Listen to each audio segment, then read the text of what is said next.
Yho, andiwuvali umlomo.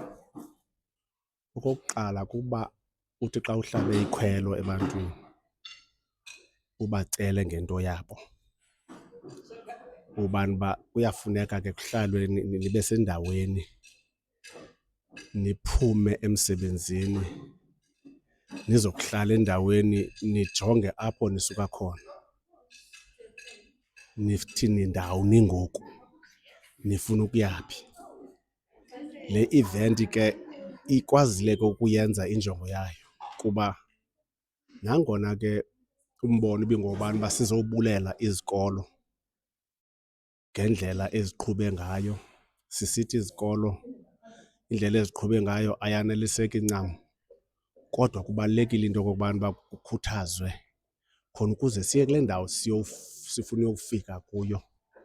Kuba ke izinto ezenziwa ngootishala bezama abantwana uba babafundise ngokugqibeleleyo, baphinde babe nokwazi ubana uba babagade ngexesha lobana uba kulungiselelwe izifundo zoba kuzawubhalwa.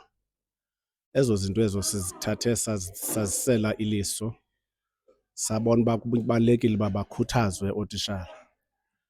And ke ngoku eyona nto ingamandla yinto yobana uba ii-S_G_B ziye zaphakama zathathela kuwo olu xanduva ngokuthi zona zithi sakukhupha oko sinako khona ukuze ibe yimpumelelo le nto yobana uba ezi tishala zikhuthazeke.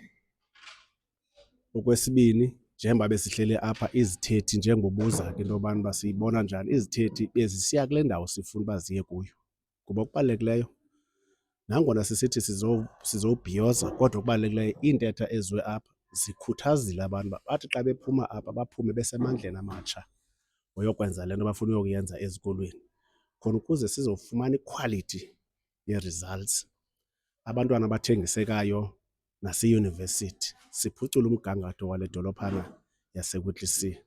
Sibe nabantu esiyazi into yobana uba ayizuba ngabokuqala, baninzi esebephumile kwaye ke ngoku sifuna eli hlumelo lizayo lifundiswayo ngoku lipase ngokugqibeleleyo bazokwazi uba babe seziyunivesithi nabo.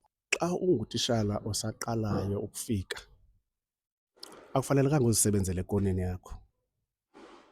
Kufunele into yobana uba ukwazi into yobana uba uze esikolweni yonke imihla ungumntu okulungeleyo ukufundisa ngokuzilungiselela.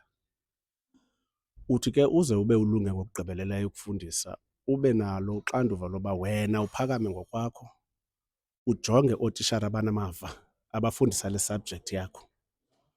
Ube nokwazi into okokubana uba bakwazi ukukwenza le nto kuthiwa bayakukhangathela, bakumentorishe. Njengoba bezii-mentors zakho njena nawe unako ukufunda, ukuvala ke ngoku izikhewu onokuba unazo kule subject unayo.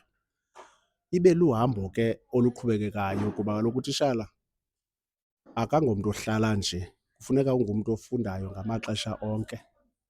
And ootishala abafikayo ungacebisa into yobana uba umntu makahlale e-disciplined ngamaxesha onke khona ukuze kaloku xa u-disciplined uzinqwema kwizinto ezinintsi, uhlale esifundweni sakho, usiza esikolweni yonke imihla, usiza esikolweni njena uzilungiselele ubabhalise abantwana, iyancedisa ke loo nto leyo. Kodwa ke okubalulekileyo kule nto yobana uba engutishala omtsha makayazi into yobana uba awunawusebenza wedwa.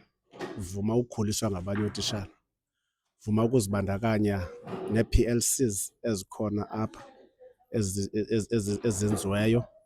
Ezi P_L_Cs ke bayakhulisana babe nento esiyibiza ngoba yi-cross pollination, apho bazawumane beyokufundisa, omnye ayofundisa le ndawo ayiva kakuhle kwesinye isikolo, aze ke ngoku le ndawo ingathi samoyisa aze azokuncediswa kuyo.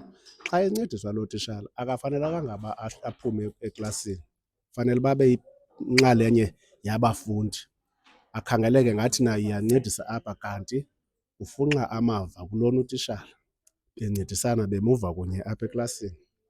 Loo nto ke ingalicebiso kum into yokubana uba mabahlale bona bekulungele into yobana uba ndiyafuna ufunda kwabanye ootishala abanamava, kunjawunjoku ndingahlali kwaba bam abantwana bodwa, ndike ndiwele ndiyokunika kule ndawo ndisi-specialist kuyo kwesinye isikolo. Loo nto ke imenzela imakhela amava khona ukuze abe ngutitshala ogqibeleleyo.